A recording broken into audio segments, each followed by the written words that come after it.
বিসমিল্লাহির রহমানির রহিম। করুণাময় সৃষ্টিকর্তাকে স্মরণ করে আসলে ভুয়াপুকুর পার জামে মসজিদ প্রসঙ্গে আবারও 2-4 আওয়ার কথা বলার জন্য এসেছি। আসলে সভাপতি, সহসভাপতি, সেক্রেটারি, কেশিয়ার সাহেব কালকে বলেছিল যে আজকের ভিতরে আপনার তাদের স্পিরিট ব্রেকারগুলা ভেঙে দিবে। তো আসলে আমি কালকে বলেছিলাম যে জামাত শিবির নির্বাচনের আগে যে অবস্থা শুরু করে দিয়েছে, মসজিদকে জামাত শিবিরের অফিস ঘর বানিয়ে ফেলেছে। তো আসলে আমি কালকে তাদের জবানকে দেখেছিলাম, আজকে তারা করে নাই। এখন তারা অজুহাত দেখাচ্ছে যে এটা নাকি ভাঙা যাবে না, এটা পরবর্তীতে সিমেন্ট দিয়ে ঠিক করে দেওয়া হবে।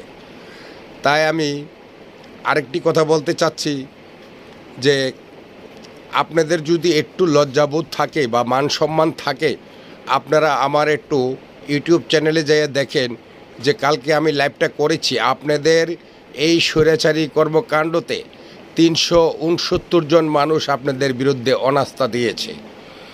তাই আমি বিশেষ করে এই জামাত শিবিরের কোনো সদস্য এই মসজিদ কমিটিতে থাকতে পারবে না, এবং বর্তমান যে মসজিদে ইমাম সাহেব আছেন সে জামাত শিবিরের একজন সদস্য। সেই সবসময় শুক্রবার দিন মসজিদে জুম্মার খুতবার সময় সে আহলে সুন্নতের বিরুদ্ধে কথাবার্তা বলে। তাই আমি কুমিল্লা জেলার কয়েকজন আহলে সুন্নতুল জামাতের নেতৃবৃন্দর সাথে কথা বলেছি। তাই আমি উদারত আহ্বান করব আমার 14 নং ওয়ার্ডবাসী যারা আছেন, সকল দলমত নির্বিশেষে, এবং আমার উত্তর পাড়ার মানুষ যারা আছেন, আপনারা আজকের থেকে এই মসজিদে ডোনেশন দেওয়া বন্ধ করে দেন।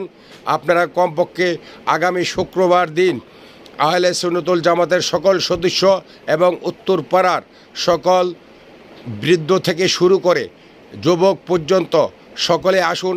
আমরা সমবদ্ধ হয়ে, আমরা একত্র হয়ে আমরা কমপক্ষে এই মসজিদে নামাজ পড়তে যাব।